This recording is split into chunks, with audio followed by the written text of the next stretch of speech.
दोस्तों स्वागत है आप सभी का हमारे YouTube चैनल सफलता की सीढ़ी और हिंदी साहित्य साधना में दोस्तों। और दोस्तों ये हमारी बीएड का जो पेपर चल रहा है दोस्तों, आने वाला है 9 अगस्त को, उसके आधारित हम दोस्तों ये बना रहे हैं 2020 का। तो हम दोस्तों यहाँ पर सॉल्व पेपर दे रहे हैं आपको 2019 का, ठीक है। और इसका भाग 1 जो सामान्य हिंदी का हम बना चुके दे चुके हैं दोस्तों, इसका दूसरा भाग जो है हिंदी वो हम आपको इसमें बना कर दे रहे हैं, ठीक है दोस्तों। तो मैं अब आपको इसमें बता देता हूँ। इसमें क्वेश्चन नंबर 51-52 है, निम्नलिखित शब्दों के विलोम शब्द चुनिए, ठीक है दोस्तों, हिंदी में। तो अभिसरण का विलोम जो है दोस्तों वो है अपसरण, ठीक है। क्वेश्चन नंबर है विलोम शब्द जो है वो है अपसरण। क्वेश्चन नंबर 52 है, सुसुप्त का जो विलोम है दोस्तों, सुसुप्त का विलोम होता है जागृत, ठीक है। तो ऑप्शन बी जो है वो जागृत है, ठीक है। क्वेश्चन नंबर है 53 और 54 वाक्य को सही वाक्य आपको चुनना है। तो दोस्तों इनमें से जो सही वाक्य है वो जो है दोस्तों ऑप्शन 53 का सी, आगामी रविवार को वह मुंबई जाएगा, यह सही है क्योंकि गत जो है वो पीछे आता है, आने वाला जो है अशुद्ध है और पूर्वार्ध भी अशुद्ध ही माना जाएगा। इसके लिए तो सही शब्द जो है वो होगा व्याकरण की दृष्टि से आगामी रविवार को वह मुंबई जाएगा, वो सही होगा व्याकरण की दृष्टि से। क्वेश्चन नंबर 54 है दोस्तों, आपकी शंकाओं का निराकरण हो जाना चाहिए या आपकी शंकाओं का समाधान दोस्तों। तो दोस्तों शंकाओं का समाधान होता है, निराकरण नहीं होता, इसलिए क्वेश्चन बी जो ऑप्शन है वो सही होता है, ठीक है। तो क्वेश्चन नंबर 54 आपकी शंका को समाधान सही होना चाहिए। क्वेश्चन नंबर है दोस्तों, अब है निर्देश 55-56 के लिए कि वाक्यांशों के लिए एक शब्द चुनना है। तो जैसे दिशाएं ही जिसके वस्त्र हैं उसे कहते हैं दोस्तों दिगंबर, क्वेश्चन नंबर 55, ठीक है, उसको बोलते हैं दिगंबर बोलते हैं दोस्तों। और क्वेश्चन नंबर है 56, युद्ध की इच्छा रखने वाले को बोलते हैं युजुत्सु, ठीक है। युद्ध की इच्छा रखने वाले को युजुत्सु कहते हैं दोस्तों। और युजुत्सु धृतराष्ट्र जो था महाभारत में, उनका एक पुत्र का नाम भी था दोस्तों युजुत्सु, मैं आपको बता दूं। क्वेश्चन नंबर है 57, आमलक का तद्भव शब्द क्या है दोस्तों। आमलक का तद्भव शब्द होता है आमला। तिनके का तत्सम शब्द क्या है दोस्तों। तिनके का तत्सम शब्द होता है तृण। और क्वेश्चन नंबर 59 है, विशेषण की विशेषता बताने वाले शब्द को क्या कहलाते हैं दोस्तों। जो विशेषण की भी विशेषता बताते हैं दोस्तों उनको बोलते हैं प्रविशेषण, ठीक है। क्या कहते हैं प्रविशेषण, यानी कि विशेषण की विशेषता बताने शब्द प्रविशेषण कहलाते हैं। जैसे राम बहुत तेज दौड़ता है, इसका वाक्य में बहुत शब्द जो है प्रविशेषण है, जो कि तेज विशेषण की विशेषता। विशेषण क्या तेज और उसकी विशेषता क्या हो गया बहुत, मतलब क्या हो गया प्रविशेषण। क्वेश्चन नंबर 60, परिश्रमी शब्द में कौन से विशेषण का बोध होता है। तो दोस्तों परिश्रमी शब्द में गुणवाचक विशेषण का बोध होता है, क्योंकि जिन शब्दों द्वारा संज्ञा की गुण अथवा दोष का बोध हो उसे गुणवाचक विशेषण कहते हैं। तो दोस्तों परिश्रमी क्या है, परिश्रम करना क्या है, उसका गुण है, उसकी विशेषता है, ठीक है। क्वेश्चन नंबर 61, मंदिर का पर्यायवाची शब्द होता है दोस्तों देवगृह, और इसके अतिरिक्त उसको देवालय, देवस्थान, ईश गृह आदि भी कहते हैं दोस्तों, ठीक है। तो ये आप ध्यान रखिएगा, अगर देवगृह के अलावा दोबारा ये क्वेश्चन रिपीट होता है तो पूछा जा सकता है क्या क्या, मैंने आपको बता दिए। और क्वेश्चन नंबर है 62, तृष्णा का पर्यायवाची शब्द क्या है दोस्तों। तृष्णा का पर्यायवाची जो शब्द होता है वो है लिप्सा। इसके अतिरिक्त लालसा, अभिलाषा, लालच आदि जो है वो तृष्णा के पर्यायवाची शब्द होते हैं, ठीक है दोस्तों। क्वेश्चन नंबर 63, राजपुत्र में से कौन सा समास है दोस्तों। राजपुत्र मतलब राज का पुत्र, यानी कि जिसमें पूर्व पद गौण है और उत्तर पद प्रधान हो तो तत्सम समास कहलाता है। और दोनों पद के बीच परसर्ग का लोप भी होता है, जैसे राजपुत्र अर्थात राजा का पुत्र, यानी कि संबंधवाचक तत्पुरुष समास दोस्तों ये बनेगा, संबंधवाचक तत्पुरुष समास में यह आएगा, ठीक है। क्वेश्चन नंबर है दोस्तों 64, सच्चिदानंद शब्द का संधि विच्छेद क्या है। तो दोस्तों सच्चिदानंद का संधि विच्छेद है सत प्लस चित प्लस आनंद, यानी कि ऑप्शन ए जो है वो सही है। यह व्यंजन संधि का उदाहरण है दोस्तों। व्यंजन संधि के साथ व्यंजन का स्वर का मेल होने से जो विकार होता है उसे व्यंजन संधि कहते हैं। क्वेश्चन नंबर है दोस्तों 65, जुगुप्सा किस रस का स्थायी भाव है दोस्तों। सबको पता है जुगुप्सा यानी कि घृणा होता है दोस्तों, और उसका स्थायी होता है बीभत्स रस का स्थायी भाव होता है, ठीक है। और बाकी सब तो आपको दोस्तों पता ही होगा। क्वेश्चन नंबर चलते हैं दोस्तों 66 पर। क्वेश्चन नंबर 66 है, सूरज को दीपक दिखाने का अर्थ क्या होता है। तो दोस्तों सूरज को दीपक दिखाने का अर्थ होता है किसी व्यक्ति की तुच्छ प्रशंसा करना। क्वेश्चन नंबर 66 किसी व्यक्ति की तुच्छ प्रशंसा करने का मतलब होता है सूरज को दीपक दिखाना। ठीक है। क्वेश्चन नंबर 67 होता है निम्नलिखित में कौन सी द्रविड़ भाषा की भाषा है। तो दोस्तों ये बहुत ही महत्वपूर्ण प्रश्न है, कौन सी द्रविड़ भाषा की परिवार की भाषा है दोस्तों। और सही आंसर है दोस्तों कन्नड़ जो है, कन्नड़ यानी कि ऑप्शन डी जो है वो द्रविड़ भाषा की भाषा में आती है दोस्तों। और इसके जो बाकी दोस्तों हैं उड़िया, बंगला और असमिया, वो दोस्तों कहाँ से, कौन सी भाषा में आते हैं दोस्तों, वो आते हैं यूरोपीय, कौन से, यूरोपीय भाषा के परिवार के अंतर्गत आती हैं बाकी उड़िया, बंगला और असमिया। और द्रविड़ परिवार के अंतर्गत आती है दोस्तों कन्नड़। ये बहुत ही महत्वपूर्ण है दोस्तों हिंदी भाषा और विभाग की दृष्टि से। और दोस्तों मैं नेट की तैयारी कराता हूँ, उसमें ये बहुत ही महत्वपूर्ण प्रश्न बनता है। ठीक है। और क्वेश्चन नंबर है दोस्तों 67 के बाद 68 59 में क्या है, निम्नलिखित सही वर्तनी का इसमें विकल्प आपको चुनना है दोस्तों। क्वेश्चन नंबर 68 का सही आंसर है ऑप्शन ए भौगोलिक। और क्वेश्चन नंबर 69 का सही आंसर है दोस्तों प्रफुल्लित। ठीक है, प्रफुल्लित यानी कि ऑप्शन सी। ठीक है दोस्तों। क्वेश्चन नंबर 70 है स्वावलंब मनुष्य को आत्मनिर्भर नहीं बनाता बल्कि उसमें खालिस्तान भी जगाता है। तो दोस्तों 70 का सही आंसर है स्वावलंबी मनुष्य को आत्मनिर्भर भी नहीं बनाता बल्कि उसमें आत्मविश्वास भी जगाता है। ठीक है, सही आंसर क्या होगा, आत्मविश्वास भी जगाता है। क्वेश्चन नंबर 70 का बी होगा। पीड़ा उठाने से तात्पर्य है दोस्तों, पीड़ा उठाना अर्थात दृढ़ संकल्प करना, दृढ़ संकल्प करना, ऑप्शन ए सही है। किताब नहीं करनी करते से। ठीक है, क्वेश्चन नंबर हो गया 72। मनोज का पीसीएस में चयन हो गया, समझो उसने गढ़ जीत लिया। गढ़ जीतने का अर्थ क्या हुआ दोस्तों, गढ़ जीतने का मतलब हो गया, इसका अर्थ होगा कठिन कार्य को पूरा होना, है ना। क्या कठिन कार्य का पूरा होना है, ये इसमें सही ऑप्शन होगा, ऑप्शन डी। और क्वेश्चन नंबर 73 है दोस्तों ने और मैं कौन से व्यंजन है दोस्तों। तो ये सारे के सारे कौन से हैं दोस्तों, अनुनासिक व्यंजन है। क्वेश्चन नंबर 73 सही दिया गया, अनुनासिक व्यंजन है। ठीक है दोस्तों। और ये प्रश्न भी हर साल एक अवश्य आता है दोस्तों हिंदी में से बीएड में दोस्तों। और इसके लिए आप अगर डिटेल में देखना चाहते हैं दोस्तों, मेरी सफलता के सीडी जो चैनल है दोस्तों, वहाँ पर हिंदी भाषा उसका विकास के नाम से प्ले लिस्ट है और उसमें ये आपको सारी डिटेल में मिल जाएंगे, वहाँ आप देख सकते हैं। क्वेश्चन नंबर 74, वह आया और मैं चला गया, इस वाक्य में कौन सा अव्यय है। ठीक है दोस्तों। तो दोस्तों ये इसमें समुच्चय बोधक अव्यय है, जो कि अव्यय क्रिया या संज्ञा की विशेषता न बताकर शब्दों, वाक्यांशों अथवा वाक्य को जोड़ने वाले कार्य करता है, जैसे समुच्चय बोधक अव्यय कहते हैं। वस्तुतः वाक्य में और समुच्चय बोधक अव्यय है। ठीक है, इसमें जो और है दोस्तों वो समुच्चय बोधक अव्यय है।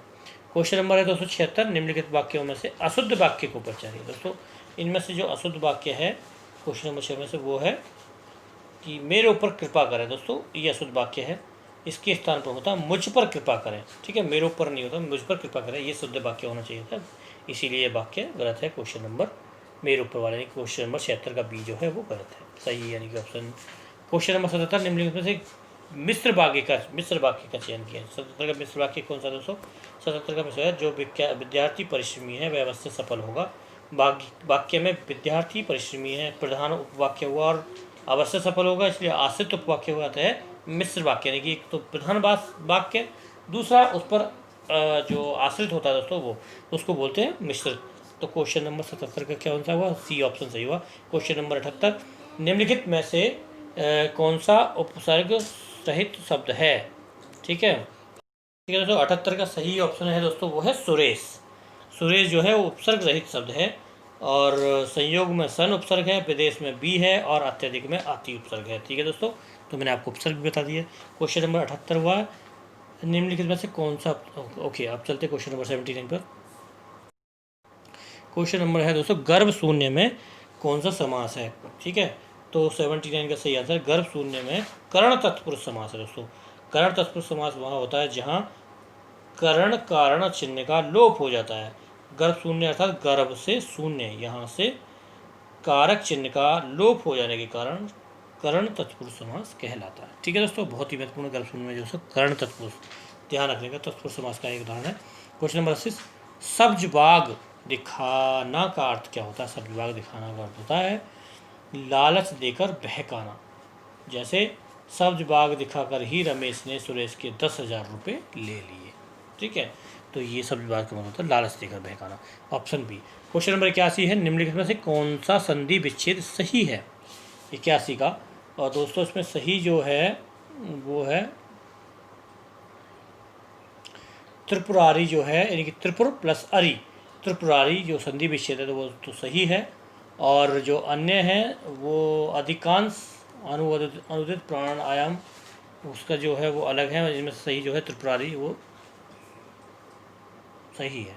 ठीक है, बाकी सब गलत है। और क्वेश्चन नंबर है दोस्तों 82 95 में कौन सा समास है दोस्तों। 95 में दोस्तों बहुब्रीहि समास आएगा। जिस समास के दोनों पद प्रधान न होकर के किसी तीसरे अन्य पद की संकेत करते हैं बहुब्रीहि समास होता है। 95 का समास विग्रह 5 अनन है, जिसके अर्थात शिव जी, यहाँ पूर्व पद 5 और उत्तर पद अनन मिलाकर तीसरे पद पर शिव जी और संकेत कर रहे हैं, इसलिए जो दोस्तों यहाँ पर 95 में क्या बनेगा, बहुब्रीहि समास होगा। दोस्तों यहाँ पर दिगु आप कह सकते हैं, क्योंकि यहाँ पर अंक आ रहे हैं, लेकिन अगर दोनों साथ आ जाएं तो बहुब्रीहि को ही प्रायोरिटी मिलती है, बहुब्रीहि को बनाया जाता है, क्योंकि तीसरा अंक वहाँ पर अर्थ निकल रहा है इसलिए। क्वेश्चन नंबर है 83 3-13 करने का अर्थ क्या होता है। क्वेश्चन नंबर 3-13 करने का होता है पृथकता की बात करना, यानी कि अलग करने की बात करना। ठीक है, तो ऑप्शन ए सही है। हंसुए के ब्याह में खुरपे का गीत कहावत का अर्थ क्या है। तो इसका मतलब असंगत बातें करना। दोस्तों बातें जो है वो असंगत करना, यानी कि 84 का सही आंसर ऑप्शन सी सही है। क्वेश्चन नंबर है 85 देव्य अर्पण का संधि विच्छेद क्या होगा। दोस्तों देव्य अर्पण का संधि विच्छेद होगा देवी प्लस अर्पण, यह स्वर संधि है और इसके अंतर्गत यण संधि का उदाहरण है। जैसे छोटी ई बड़ी ई या छोटा ऊ बड़ा ऊ रैसी के आगे अगर कोई भिन्न स्वर आता है तो ये क्रमशः ये रे ले में परिवर्तित हो जाता है। इस परिवर्तन को हम क्या कहते हैं, यण संधि कहते हैं। ठीक है दोस्तों, तो ये किस में आएगा, देव्य अर्पण किस में आएगा, यण संधि में आएगा दोस्तों, और सही हो गया देवी प्लस अर्पण। ठीक है दोस्तों, और ऑप्शन बी जो है इसका सही आंसर है दोस्तों। और मैं आपको इसलिए बता दूं दोस्तों, मेरी सफलता की सीढ़ी पर संधि के लिए भी एक वीडियो पड़ी है, बहुत ही अच्छी और स्पेशल वीडियो दोस्तों। आप स्वर संधि को तो आप कभी कभी नहीं भूलेंगे। एक छोटे से फॉर्मूले में दोस्तों मैं आपको ऐसा व्यवस्थित करके दिया हुआ है, उस फॉर्मूले को आप याद रखेंगे, किसी भी एग्जाम में कभी भी आप नहीं भूलेंगे और बिल्कुल फटाक से सही कर देंगे। ठीक है दोस्तों, सफलता की सीढ़ी मेरा चैनल पर आप देख सकते हैं।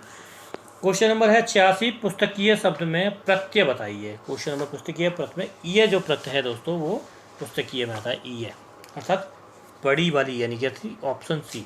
कौन सा दोस्तों, जिसमें बड़ी ई की मात्रा है, यानी कि ये जो ऑप्शन है वो ऑप्शन आएगा सही आंसर। ठीक है दोस्तों, और अब है क्वेश्चन नंबर 87 स्वतंत्रता सबको प्यारी होती है वाक्य में रेखांकित शब्द का भेद क्या है। यानी कि स्वतंत्रता का जो भेद क्या है, वो जातिवाचक संख्या है, भाववाचक है, गुणवाचक है, कौन सी संख्या है दोस्तों बताने 87 में से। तो दोस्तों स्वतंत्रता जो है वो भाववाचक संख्या होती है, क्योंकि यहाँ पर भाव यानी किसी भी शब्द का भाव गुण दशा अवस्था आदि का जहाँ बोध होता है वहाँ भाव, जैसे कुशाग्रता, बचपन, अवनति, शत्रुता या स्वतंत्रता, ये सब किसके अंदर आते हैं दोस्तों, भाववाचक संज्ञा के अंतर्गत आते हैं। क्वेश्चन नंबर 88 मुझे किस प्रकार का सर्वनाम है। मुझे जो है किस प्रकार का सर्वनाम है दोस्तों। तो क्वेश्चन नंबर 88 का जो सर्वनाम है मुझे जो है वो आता है उत्तम पुरुष सर्वनाम में। ठीक है, सर्वनाम दोस्तों सर्वनाम को आपको बताइएगा, उत्तम पुरुष सर्वनाम में आता है। ये सर्वनाम वक्ता या लेखक अपने लिए प्रयोग करता है, जैसे मैं, हम। सर्वनामों में कारक चिन्ह लगाने पर उसमें विकार जो आता है उससे, जैसे मुझे और हमें, हमने, मेरा, मेरी, ये सब क्या आते हैं दोस्तों, उत्तम पुरुष सर्वनाम के अंतर्गत आते हैं। विशेषण शब्द जिस संज्ञा या सर्वनाम की विशेषता बताते हैं उसे क्या कहते हैं दोस्तों। तो विशेष से की हमेशा संज्ञा बताते हैं, जैसे कि क्वेश्चन नंबर ये है कि विशेषता की बताते हैं, विशेष से की हमेशा विशेषता बताई जाती है। जैसे मोटा आदमी में मोटा जो है विशेषण है और आदमी जो होता है वो विशेष से होता है। ठीक है दोस्तों, अर्थात बी जो ऑप्शन है वो सही है। 89 का सही ऑप्शन है दोस्तों बी, ये वाला। ओके, चलो अब आगे चलते हैं। क्वेश्चन नंबर 89 के बाद क्वेश्चन नंबर 90 दोस्तों। क्वेश्चन नंबर 90 है मूल अकर्मक धातुओं के साथ प्रत्यय जोड़कर बनाई गई क्रिया धातुएं क्या कहलाती हैं दोस्तों। तो सही ऑप्शन है ऑप्शन, तो क्वेश्चन नंबर सही 90 का सही आंसर है ऑप्शन सी, सगित सकर्मक धातु। अर्थात मैं आपको विश्लेषण करता हूँ दोस्तों, उसका क्रिया का मूल रूप धातु होता है और धातुओं में प्रत्यय जोड़कर सकर्मक या कर्मक तथा प्रेरणार्थक धातुएं बनाई जाती हैं। ऐसी क्रियाएं सघित सकर्मक धातु भी कहलाती है। देखिए दोस्तों, दूसरा नाम है सकर्मक अकर्मक, सघित सकर्मक धातु। ठीक है। क्वेश्चन नंबर 51 है दोस्तों, प्रेम वाटिका किसकी कृति है? दोस्तों सबको पता है प्रेम वाटिका जो है वो रसखान की है। ठीक है। और संवत 1671 में दोस्तों ये प्रकाशित हुई थी। कुल 53 दोहे इसके अंतर्गत हैं, जिसमें भक्ति रस और श्रृंगार रस के दोहे की प्रधानता है प्रेम वाटिका में। क्वेश्चन नंबर 92, निम्नलिखित में से कौन सा शब्द अली शब्द का अनेकार्थ नहीं है? तो दोस्तों दिए गए विकल्पों में रूपसी शब्द जो है वो अली का अनेकार्थ नहीं है, बल्कि सखी, भ्रमर, बिच्छू, अली शब्द आदि के अनेकार्थक रूप में आते हैं। तय, थे, दे, धे, से आदि का उच्चारण कहाँ से होता है? तालव्य और दंत से मूर्धन्य और दंतोष्ट है। दोस्तों इसका सही आंसर है ये दंत्य व्यंजन है। दोस्तों यहाँ पर दांत पर जीभ टकराती है, दंत्य। ठीक है दोस्तों, और इसके लिए भी मैंने आपको पहले बोला कि अब शब्द वगैरह मेरी हिंदी भाषा का विकास, उद्भव और विकास में दोस्तों इसकी वीडियो है पड़ी हुई है, वहाँ पर आप देख सकते हैं प्लेलिस्ट में मेरे सफलता की सीडी पर। क्वेश्चन नंबर 94, निम्नलिखित में से कौन सा शब्द पुल्लिंग रूप में प्रयुक्त नहीं होता? तो दोस्तों इसकी ट्रिक मैं कई बार अपने क्लासेस में बता चुका हूँ, 5-6 बार से ज़्यादा। फिर एक बार मैं आपको बताऊँगा कि आप कैसे पहचान सकते हैं, कैसे पुल्लिंग और स्त्रीलिंग को। बहुत ही आसान ट्रिक होती है दोस्तों, मैं बता देता हूँ आज यहाँ पर कि इसमें से कौन सा पुल्लिंग रूप में प्रयुक्त नहीं होता। तो पुल्लिंग में नहीं होता तो कौन सा नहीं होता?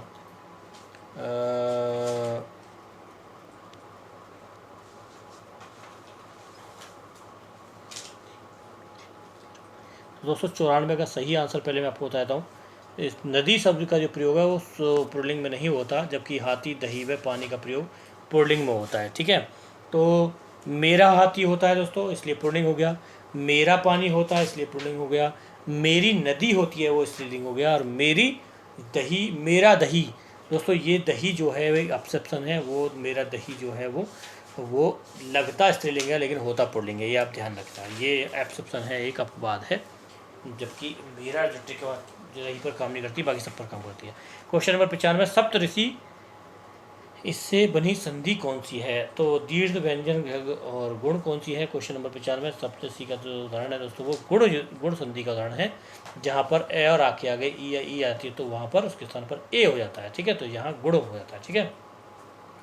संधि की वीडियो भी दोस्तों आप मेरे यहाँ पर देख सकते हैं, मैंने बड़ा अच्छा फॉर्मूला उसमें बनाया हुआ है, आप देख सकते हैं। क्वेश्चन नंबर 96, बाढ़ पीड़ितों की सहायता के संबंध में पत्र लिखा जो जाता है दोस्तों वो जिलाधिकारी को लिखा जाता है, डीएम को लिखा जाता है, डिस्ट्रिक्ट मजिस्ट्रेट को लिखा जाता है दोस्तों। ठीक है। क्वेश्चन नंबर 97, ठेले पर हिमालय किसकी विधा है? दोस्तों ये ठेले पर हिमालय जो विधा है वो है धर्मवीर भारती द्वारा रचित एक निबंध है, और इसमें लेखक ने नैनीताल में कौन सी कोसानी तक की यात्रा का रोचक वर्णन इसमें किया है। ठीक है दोस्तों, एक निबंध है और धर्मवीर भारती का, बहुत ही फेमस है। क्वेश्चन नंबर है 98, इनमें से कौन सा कवि अष्टछाप का नहीं है? दोस्तों वो है रैदास, सूरदास, नसदास, कुंभनदास जो हैं वो आते हैं सब अष्टछाप में। ये 8 कवि हैं दोस्तों, उसमें रैदास नहीं आते। और ये इसकी स्थापना विट्ठलनाथ जी ने की थी दोस्तों 1565 ईस्वी में। ठीक है। और विट्ठलनाथ जी ने की थी, वल्लभाचार्य जी के ये पुत्र थे। और इसके जो कवि हैं दोस्तों वो है कुंभनदास, सूरदास, प्रमाणदास, कृष्णदास, गीत गोविंद स्वामी, नंददास, शीत स्वामी और चतुर्भुजदास। ठीक है। क्वेश्चन नंबर 99, किस वाक्य में अपादान कारक है? अपादान कारक यानी कि दिए गए वाक्यांश में दोस्तों हिमालय से गंगा निकलती है में अपादान है, यानी कि अलग हो रही है। संज्ञा या सर्वनाम के किस रूप में दूर होने या निकलने, डरने, रक्षा करने, तुलना करने का भाव प्रकट जहाँ होता है वहाँ अपादान कारक होता है। यानी कि हिमालय से गंगा अलग हो रही है, दूर हो रही है, तो इसलिए कौन सा होगा दोस्तों? अपादान कारक होगा। क्वेश्चन नंबर 100, निम्नलिखित में से अशुद्ध वर्तनी कौन सी है? दोस्तों इनमें से अशुद्ध वर्तनी वाला शब्द है आंगन। ठीक है, क्योंकि इसका शुद्ध जो दोस्त होता है वो होता है आंगन होता है। ये जो इसमें आंगन है दोस्तों, सही आंगन ही होता है, बस इसमें जो मात्रा है वो गलत है। मैं आपको बताता हूँ सही शब्द क्या होता है दोस्तों। सही शब्द होता है ये आंगन, ऐसे होता है। ठीक है, ये जो है सही शब्द होता है आंगन। ठीक है दोस्तों, तो यहाँ इस क्लास में भी दोस्तों इतना ही है, क्योंकि अब मैं अगली वीडियो फिर आगे बनाऊँगा, काफ़ी समय हो चुका है दोस्तों इसमें। और अगर मेरी वीडियो आपको सही लगे, पसंद आए तो दोस्तों प्लीज़, और मैं आगे और वीडियो आपको बना के दूँ दोस्तों। इसके लिए फटाफट से आपका पेपर अच्छा हो जाए ये बहुत जल्दी, तो दोस्तों उसके लिए मुझे संपर्क कर सकते हैं, मेरे को व्हाट्सअप कर सकते हैं, मुझे बता सकते हैं इस नंबर पर। ठीक है। और मैं नेट की तैयारी करता हूँ दोस्तों, उसके लिए भी आप मुझसे जुड़ सकते हैं इस नंबर पर। ठीक है दोस्तों, और इस वीडियो पर कमेंट करके मुझे बताएं अवश्य, शेयर करें, लाइक करें, ये सब तो आप करेंगे ही करेंगे, मुझे पता है दोस्तों। और आप फटाफट से मुझे टिप्पणी करके बताएं कि अगर आपको ये ठीक लग रही है, ऐसे मैं और वीडियो को दूँ और बहुत इंपॉर्टेंट फैक्ट और आपको बताता हूँ, तो मुझे कमेंट में करके बताते हैं, जिससे कि मैं फटाफट से आपको वीडियो देता हूँ। ठीक है दोस्तों, आपका दिन शुभ रहे। आज के लिए इतना ही, मिलते हैं अगली वीडियो पर।